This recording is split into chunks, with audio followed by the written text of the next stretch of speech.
Bonjour à tous, je vous propose aujourd'hui question 6 du concours Access 2018.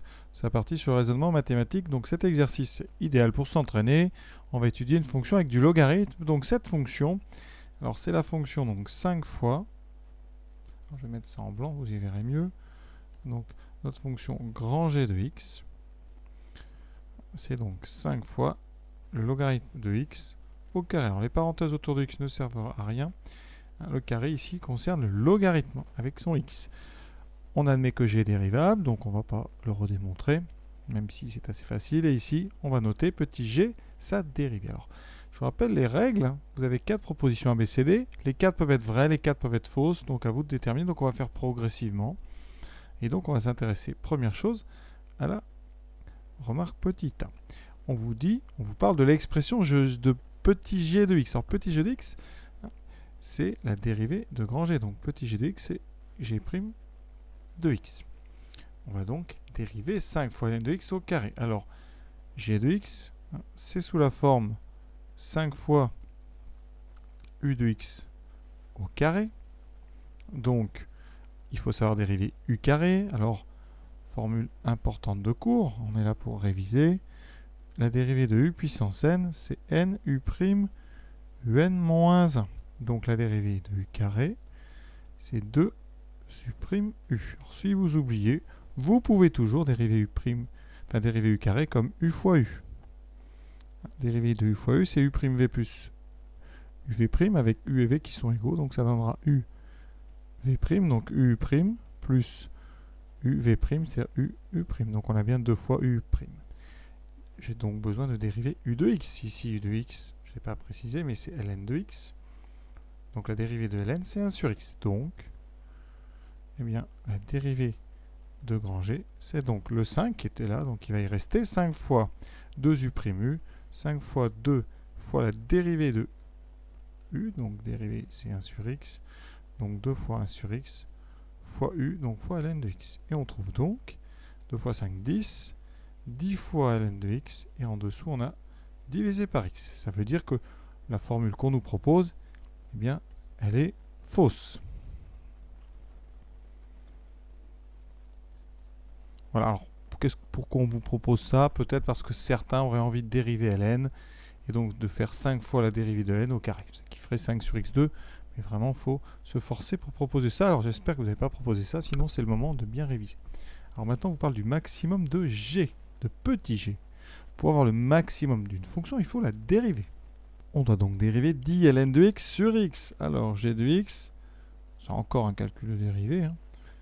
Donc g de x, c'est u de x sur v de x, avec un nouveau u, hein, évidemment, on change du à chaque fois.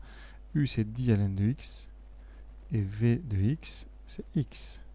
Donc la formule de u sur v, je vous la rappelle, u sur v', c'est u'v, moins uv' sur v carré. Alors, il nous faut donc u'. On dérive 10 ln de x, ça fait 10 fois 1 sur x, donc 10 sur x. Et ensuite, on a besoin de dériver x, ça donne 1. Petit produit en croix ici. Donc g', ça sera donc u'v, donc la première diagonale, et ensuite l'autre. Donc 10 sur x fois x, moins, on n'oublie pas le moins, uv', 10 ln de x fois 1. Donc on ne met pas le fois 1, divisé par v carré, donc v carré ça fait x au carré. Donc là les x, vous voyez, 10x sur x, les x annulent, il reste 10, moins 10 ln de x, donc sur x carré. On peut factoriser en haut par 10, il reste 10 fois 1 moins ln de x sur x carré. Alors maintenant on a une étude de signe à faire, étude de g' pour avoir les variations de petit g. Alors 10 est positif, x carré positif, donc il faut étudier le signe de 1 moins ln. Donc ici, on résout 1 moins ln de x positif.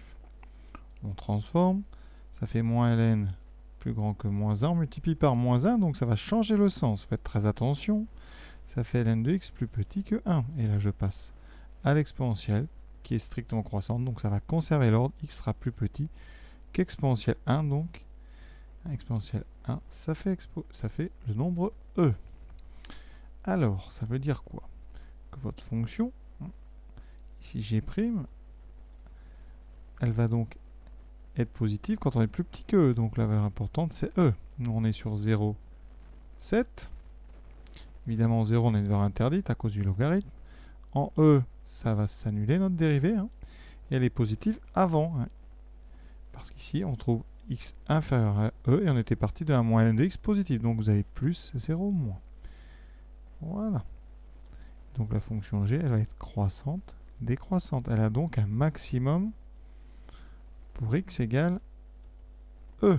Donc on est sur la fonction g. On va calculer maintenant g de E.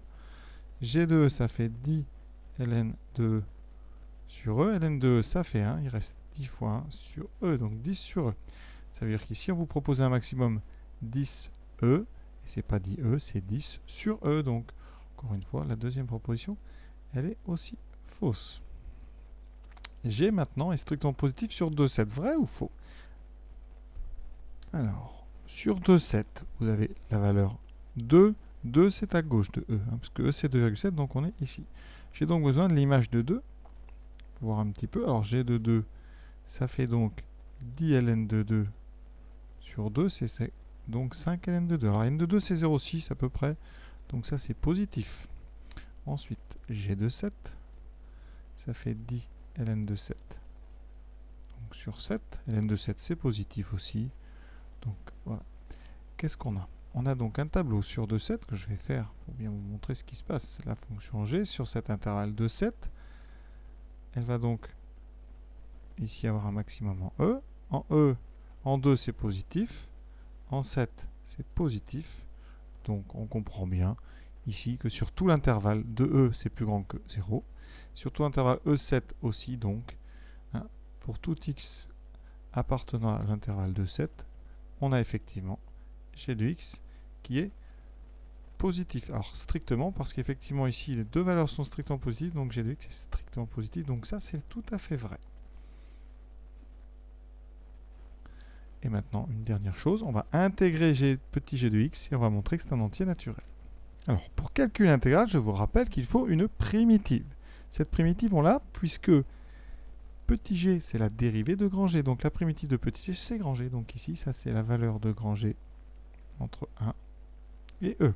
Ça donne donc grand G de E moins grand G de 1. Alors grand G c'est donc 5 fois ln de x le tout au carré, enfin ln de x au carré, donc 5 fois ln de E au carré moins 5 fois ln de 1 au carré. Alors ln de E ça vaut 1, donc ici on aura 5 fois 1 au carré, donc ça fera 5, moins 5 fois 0 au carré, parce qu'ln de 1 ça vaut 0, et donc il reste 5. 5 ça appartient bien à n, c'est un entier naturel, donc la proposition D est tout à fait vraie. Donc exercice plutôt intéressant. Hein, on étudie une fonction assez connue quand même, hein, la fonction avec ln de x au carré. Voilà, je vous invite évidemment à faire la suite de ce sujet, et je vous souhaite une bonne fin de journée.